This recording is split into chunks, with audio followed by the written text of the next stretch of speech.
Hello, aujourd'hui on va parler de commandants qui avant tout ont été créés dans le but d'être draftés, et ce pour décompresser plutôt que d'y aller pour la win. Puisqu'on va parler de commanders illégaux, mais que j'accepterais probablement de voir jouer parce qu'ils ont l'air intéressants, voire même très marrants. Ils demandent bien souvent de jouer des cartes très différentes de celles que l'on voit d'habitude. Ils créent des parties et des interactions surprenantes, tout en étant généralement pas la carte la plus dangereuse dans les couleurs dans lesquelles elle se trouve. Vous l'aurez compris, on va parler de cartes au bord argenté.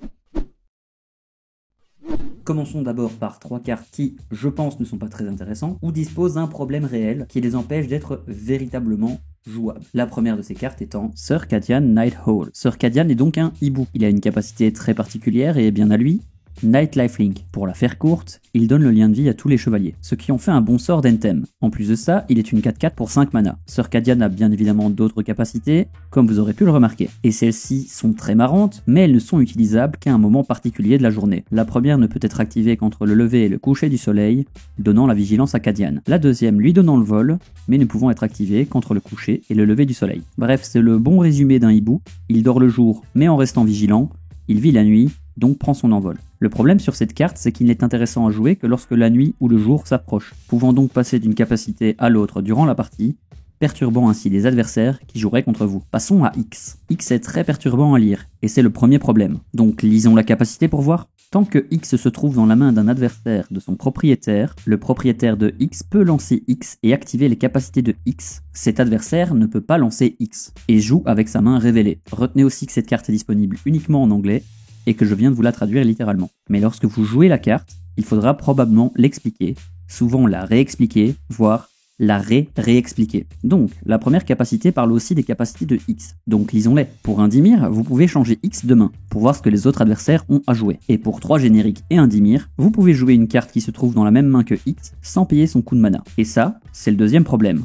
J'en ai parlé très récemment, mais les decks vol sont souvent mal acceptés. Rajoutez ceci au fait qu'il faudra réexpliquer la carte sans cesse, je ne pense pas que les parties avec X soient les plus claires. Passons à la dernière carte disposant d'un problème, Allbuzz Bark. Alors, rien de méchant de sa part, la capacité est assez intéressante, sauf la partie où il faut lancer des dés d'une certaine hauteur, parce qu'il est là le principal problème de cette carte. Pour qu'elle soit forte et intéressante à jouer, il faut que X soit un nombre assez haut. Un deck Grul, c'est souvent capable de faire beaucoup de mana, et souvent beaucoup de dégâts. Et il est là le problème. Si vous n'avez pas des dés très légers, vous risquez d'effectivement faire de vrais dégâts à vos cartes, mais surtout aux cartes de vos adversaires. Parce que je le rappelle, un pouce, la mesure américaine, ça fait 2,54 cm. Donc si X est égal à 10, on est déjà à 25,4 cm de hauteur. Le problème, c'est que pour qu'il soit efficace, il faut que les dés s'étalent bien sur la table et se dispersent le plus possible sur les champs de bataille de vos adversaires. Il faudra probablement monter dans des X plus hauts, et bref, je vais pas trop vous expliquer la gravité, mais les dés vont arriver avec une vitesse de plus en plus grande, plus X sera élevé. Donc ces trois-là, ils sont intéressants,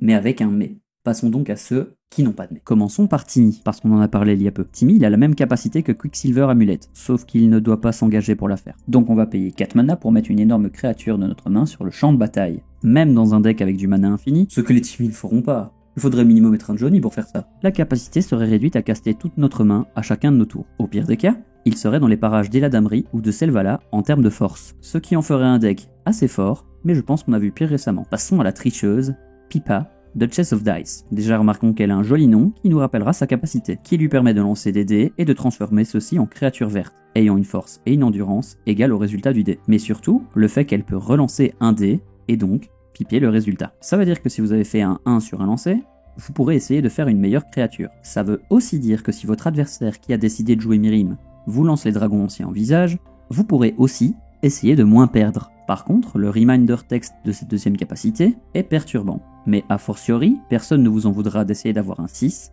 alors que vous avez déjà fait un 5. Même si dans les faits, statistiquement, ça n'a pas de sens, puisque vous n'aurez que 2 chances sur 6 d'avoir un résultat au moins aussi bon, pour 4 chances sur 6 d'en avoir un moins bon. Par contre, il y aura toujours un sens à essayer de relancer les dés d'un Ancient Copper Dragon. Mais Ryokil, on va pas la faire longue, il y a 4 killbots différents qui existent dans le jeu. Ils ont tous la même illustration, juste un flavor text différent. Et même eux, ils sont confondables, ce qui est assez perturbant en draft, puisque vous avez l'impression que la carte est passée plusieurs fois, et que donc, les boosters tournent mal, alors que vous en avez simplement vu 2 différents en 2 tours. Bref, vous pouvez transformer ce deck en un deck ninjutsu, ou presque, si vous disposez d'un Maskwood Nexus, transformant donc toutes vos créatures en killbot. Le premier lancer de la capacité coûte plus cher que le premier lancer de Satoru par exemple, puisqu'il faudra considérer que Satoru plus Ninjutsu, ça coûte 7 mana, là où Meri et le Switch en coûtent 8. Normalement il est même censé arriver plus tard, sauf dans le cas d'un ramp très présent dans le deck, puisque Satoru pourrait activer sa capacité pour la première fois vers le tour 4, par contre Mary pourra normalement activer la sienne 3 fois d'affilée, moyennant d'avoir assez de créatures à switch, vers le tour 6. Les menaces y seraient probablement très similaires, on y trouverait donc Blightsteel Colossus, Razaketh, etc. On reste en Rakdos avec le Baron Von Kant. Il rentre sur le champ de bataille avec un compteur Doom sur 5. À chaque fois que vous lancez un sort, avec le numéro indiqué sur le compteur dans son coup, sa textbox, sa force ou son endurance, changez le nombre de compteurs vers sa gauche. Je vais expliquer plus tard parce que oui, c'est perturbant, mais c'est plus clair visuellement qu'à l'écrit, et même à l'oral. Quand le compteur quitte 1, détruisez le joueur ciblé. Mettez le compteur à 5. Bon, donc le compteur. Si vous considérez que vous écrivez les chiffres de 1 à 5 sur un papier, vous écrivez depuis la gauche vers la droite, et c'est le cas dans la plupart des pays du monde, et donc 5 sera le chiffre le plus à droite, donc après avoir lancé un sort contenant le chiffre 5, vous passerez à 4, et ainsi de suite. Et ça tombe bien, tout ça est représenté sur la carte. Maintenant, il n'y a plus qu'à créer un deck contenant des cartes ayant de multiples chiffres dans les textbox, etc. pour pouvoir détruire vos adversaires. On passe sur un des decks blancs les plus intéressants, Frankie Peanuts. La capacité de Frankie est déclenchée lors de l'entretien. Elle demande à un adversaire ciblé une question à laquelle il doit répondre oui ou non, et il doit se tenir à sa réponse si possible. Alors beaucoup de gens ont essayé de casser cette capacité en posant des questions concernant la concession. Mais aucune question du genre ne peut fonctionner, et il ne peut jamais forcer quelqu'un à concéder. Ce qui en fait un commander qui va permettre de poser des questions du genre « Vas-tu contrer mon premier sort joué ce tour-ci ?» Et dépendant de la réponse, vous jouez ou non la carte que vous désiriez jouer. Vas-tu bloquer cette créature si j'attaque avec ? Puis vous pouvez modifier cette créature pour en sortir gagnant, ou justement ne pas le faire, pour détruire votre créature par exemple. En bref, poser des questions qui restreignent les capacités de vos adversaires restera toujours intéressant, puisqu'ils seront toujours obligés de suivre la restriction que vous leur avez imposée. Vous pouvez en plus être capable de poser plusieurs questions, grâce à des cartes comme Strionic Resonator, ou encore Lithoform Engine. Maintenant, libre à vous de devenir le roi des questions et des dilemmes les plus compliqués à résoudre. On fait un tour dans les decks qui sont meilleurs depuis peu, avec Acornelia, Fashionable Filcher, un gentil petit écureuil qui vous permettra de gagner un compteur gland. Vous avez l'esprit mal tourné ?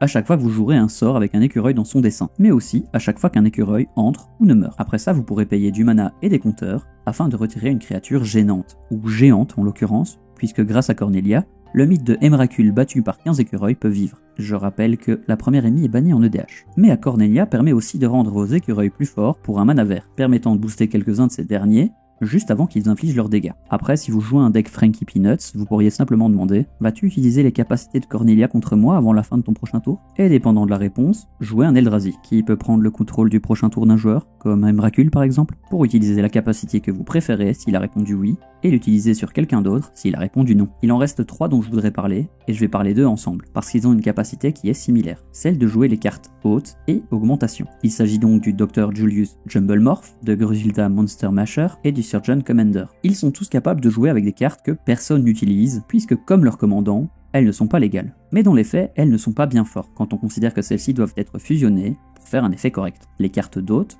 sont des cartes qui disposent d'un animal ou d'un objet qui est utilisé pour faire des greffes scientifiques qu'on pourrait attribuer à un savant fou provenant de la guilde Simic. Elles servent de base pour y placer les cartes d'augmentation qui modifient alors leur capacité. Par exemple, cet adorable chaton nous dit « Quand cette créature rentre en jeu, lancez un D6. Vous gagnez des points de vie égal au résultat. » Mais si on fait la plus folle expérimentation Simic, nous pourrions nous retrouver avec un demi-chaton, qui nous permet à chaque fois qu'on subit des dommages de lancer un D6 et de gagner un nombre de points de vie égal au résultat. Ce n'est pas tout. Il y a bien évidemment d'autres combinaisons, comme le Robobot, qui vous permettra à la fin de chaque étape de fin de récupérer une carte avec haute ou augmentation dans votre cimetière pour la mettre dans votre main si un artefact est arrivé en jeu ce tour-ci. Vous pouvez aussi jouer le Serpentine Crocodile, qui vous donnera Landfall, cherchez dans votre bibliothèque un terrain de base, révélez-le, mettez-le dans votre main. Ou encore le Merman, qui sera facilement modifiable, avec le Ninja, qui vous permettra de piocher quand il fera des dégâts de combat, mais qui aura en plus la capacité de s'augmenter en éphémère. Avec le Zombified, pour vous faire piocher moyennant 3 mana dont un noir, et l'exil d'une carte de créature depuis votre cimetière. Ou encore avec l'Alf Orc Alf, qui lui vous fera piocher à chaque end step si un adversaire a subi des dégâts ce tour-ci. On va donc en revenir à nos commandants. Le Dr Julius Jumblemorph vous permettra de jouer peu d'entre eux, mais de les trouver facilement, grâce à sa capacité déclenchée qui vous permettra d'aller chercher dans votre bibliothèque ou de récupérer dans votre cimetière une carte avec augmentation pour chaque carte d'hôte qui arrive en jeu, vous permettant ainsi de toujours avoir les meilleures fusions possibles. Un peu plus ouvert, Grusilda donnera la menace à vos créatures combinées, mais aussi à celles enchantées et équipées. Mais là où elle permet d'être plus ouverte, c'est qu'elle peut combiner des cartes qui ne sont pas combinables grâce à sa deuxième capacité. qui, moyennant 3 génériques et un Rakdos, vous permet de récupérer 2 créatures dans votre cimetière et de les mettre sous votre contrôle comme une seule créature, ayant tous les noms, tous les types et toutes les textbox, mais aussi leurs forces additionnées, et il en va de même pour leur endurance. Le dernier Commander, le Surgeon General, ou Surgeon Commander, permet à certaines modifications de vous faire piocher une carte. Vous pourrez donc enchanter, muter ou augmenter vos créatures pour piocher. Mais en plus de ça, il vous permettra de faire du mana pour caster vos sorts, ce qui en fait un deck assez fort, puisqu'il vous donne déjà du ramp et de la pioche, en plus de vous donner un accès à toutes les cartes du jeu. On a fait le tour des cartes que je trouve intéressantes, sans être trop fortes. On n'a donc pas parlé de Johnny, parce que même si son tuteur est plutôt faible puisqu'il coûte 4 mana, il serait trop fort d'avoir ce genre de tuteur répétable dans la Command Zone. Il en va de même pour Spy, qui vous permet d'aller prendre n'importe quelle carte qui a été bannie ou restreinte, mais que vous possédez, pour la mettre dans votre main, moyennant 8 points de vie. Et ce, à partir du tour 1, si vous jouez un Sol Ring. C'est bien évidemment très fort. Voici donc une liste de cartes qui, avec l'accord de votre playgroup, et demandez-leur avant, vous pourriez vouloir tester, pour rendre vos parties marrantes, excitantes, surprenantes, mais surtout différentes, à chaque fois que vous les jouerez. Dans la même veine, si vos amis sont d'accord avec certaines uncards, vous pouvez leur demander pour faire un deck Booster Tutor, qui posséderait toutes les cartes mettant en jeu un booster, dans lequel vous piocherez vos réponses, mais qui, c'est sûr, épicerait beaucoup vos parties. Sur ce, je vous laisse. Merci d'avoir regardé la vidéo, n'hésite pas à laisser un like et un commentaire, et surtout à t'abonner si tu ne l'es pas.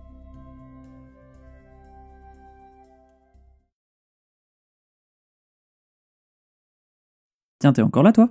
Non, c'est parce qu'il n'y a pas grand chose à voir ici. Enfin, sauf si tu cliques sur un de ces boutons. Merci, bisous.